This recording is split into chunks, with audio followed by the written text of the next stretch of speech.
খন তুমি যদি ভালদৰে ফিল আপ কৰিব নাজানা OMR sheet খনত যদি তুমি ভুল কৰা তোমাৰ ৰোল নম্বৰ 1 লিখিব লগাত যদি 0 লিখি দিয়া বা 1 লিখি 1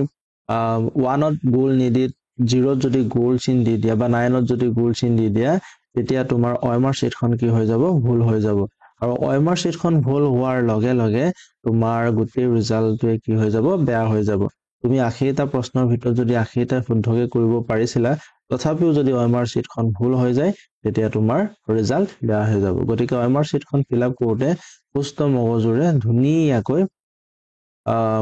ধুনীয়াকৈ মনোযোগেৰে ফিল আপ কৰিবা সো কেনেকৈ ফিল আপ কৰিব লাগিব মই অকনমান তোমালোকক দেখুৱাই দিছো এটো স্যাম্পল OMR sheet হয়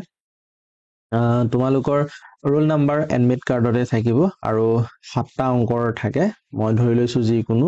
20222141 ধৰি লৈছো এটো হল ৰোল নম্বৰ সো প্ৰথম পেজটোত OMR sheet খন দুটা পেজৰ হ'ব প্ৰথম পেজটোত তোমাৰ থাকিব ৰোল নম্বৰ ইয়াত দিয়া আছে ৰোল নম্বৰ আৰু আসামিজ মিডিয়ামৰ কাৰণে ইয়াত অসমীয়াতে লিখা থাকিব কথাবোৰ তো ইয়াত 2022141 এনেকে লিখি লবা লিখাৰ পিছত তললৈ এনেকৈ আহিবা সো তলত ইয়াত ইম্পৰ্টেন্ট কেইটামান কথা লিখা আছে এখিনি পঢ়ি লব পাৰা বা নপঢ়িলেও একো নাই সো ইয়াত কৈছে যে তুমি যিবোৰ OMR sheetত যিবোৰ গোল চিন দিবা সো কেনেকৈ দিলে শুদ্ধ হ'ব বা কেনেকৈ দিলে অশুদ্ধ হ'ব এখিনি ধুনীয়াকৈ বুজাই দিয়া আছে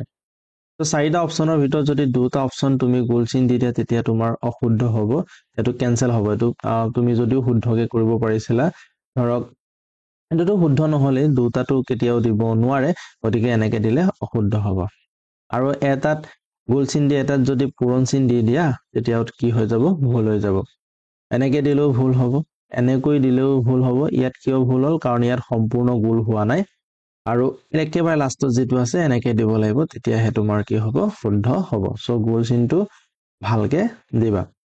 আৰু আমাৰ 2 নম্বৰ পেজত কেনেকৈ ফিল আপ কৰিব লাগিব তাৰ কাৰণে ইয়াত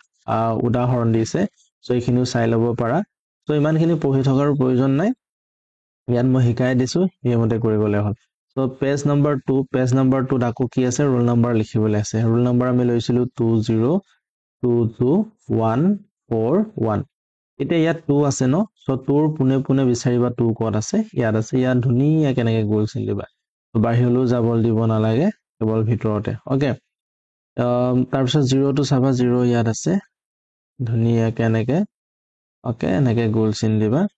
2 ক'ত আছে ইয়াত মোৰো ভাল হোৱা নাই তোমালোকে ভালকে দিবা আৰু 2 টো ইয়াত আছে চোৱা ইয়াত এনেকৈ ধুনীয়াকৈ গোল চিন দিবা ওকে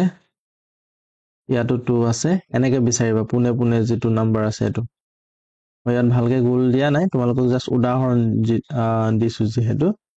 তো 4 এফালে 1 2 এফালে তাৰ পিছত ইয়াত আছে যে টেষ্ট বুকলেট নম্বৰ প্ৰশ্ন পেপাৰখন যেতিয়া তোমালোকক দিব প্ৰশ্ন পেপাৰৰ একেবাৰে ওপৰৰ ফালে কৰ্নাৰত এটো সাইডত বা এটো সাইডত নাম্বাৰটো থাকিব ইয়াৰো কেটা অংক থাকিব 2 3 4 5 6 7টা অংকৰ টেষ্ট বুকলেট নম্বৰ ইয়াত প্ৰশ্ন পেপাৰখন চাবা আৰু ইয়াত ধুনীয়াকৈ লিখি লবা আৰু পুনে পুনে চাই নাম্বাৰবোৰত গোল চিন দিবা তাৰ পিছত name of the candidate in capital letters ইয়াত তোমাৰ নামটো ক্যাপিটাল লেটাৰত লিখিবা যদি তোমাৰ নাম প্ৰণৱ হয় তেতিয়া গোটেইটো তোমাৰ কি হ'ব ক্যাপিটাল লেটাৰতে লিখিব লাগিব তাৰ পিছত ইয়াত ফাদাৰ্স নেম মানে দেউতাৰ নামটো লিখিব লাগিব দেউতাৰ নাম আজি হয় যদি ৰমেশ হয় ৰমেশটো এনেকৈ ক্যাপিটালকে লিখিব লাগিব অকল প্ৰণৱ লিখিলে নহব তোমাৰ যেটো উপাধি আছে উপাধিটো লিখিব লাগিব তাৰপিছত এইখিনি তোমাৰ লিখাৰ প্ৰয়োজন নাই তো ইনভিজিলেটৰ অৰ্থাৎ তোমালোকৰ পৰীক্ষা হলত যিজন শিক্ষক থাকিব সেইজনে ফিল আপ কৰিব আৰু যদি কৰবাত কনফিউজন থাকে OMR sheet ফিল আপ কৰাত তেতিয়া এই গাৰ্ডজনকে তুমি সুধি ল'ব পাৰিবা তাৰ পিছত আহিলে আমাৰ ইয়াত এনসাৰস তো ইয়াত তোমালোকৰ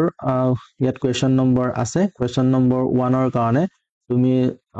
যি কোনো এটা হে গোল চিন দিব লাগিব গতিকে প্ৰশ্ন ভালকে পঢ়িবা যেটো উত্তৰ শুদ্ধ বুলি ভাবা ধৰক সি টো যদি শুদ্ধ হয় সি টো ধুনীয়াকৈ এনেকৈ গোল চিন দিবা ঠিক আছে তো এনেকৈ 80টা আছে 80টা এনেকৈ গোল চিন তোমালোকে দিব লাগিব তাৰপিছত একেবাৰে লাষ্টৰ ফালে আছে তোমাৰ ইয়াত একেবাৰে লাষ্টত কি আছে চোৱা ইয়াত আছে signature of candidate in running hand so ইয়াত তোমাৰ signature টো দিব লাগিব তোমাৰ নামটো ধুনীয়াকে ফুল কৈ দিবা আৰু ইয়াত তোমাৰ নহয় ইয়াত ইনভিজিলেটৰ যিজন গাৰ্ড পৰিব সেইজনে দিব লাগিব এইখিনি তোমাৰ কৰাৰ প্ৰয়োজন নাই সো কি কৰিব লাগিব লাষ্টৰ ফালে signature তোমাৰ দিব লাগিব OMR sheetখন ধুনীয়াকে ফিল আপ কৰিব লাগিব আৰু প্ৰত্যেকটো প্ৰশ্নৰ কাৰণে চাৰিটা গোল আছে তাৰ যিকোনো এটাহে দিব লাগিব তাৰ পিছত এই ৰোল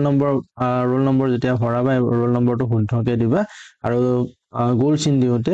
এই ধৰক এই দুইটোৰ গোল দিবলৈ হলে ইয়াৰ পুনে থকা দুইটোতহে গোল দিব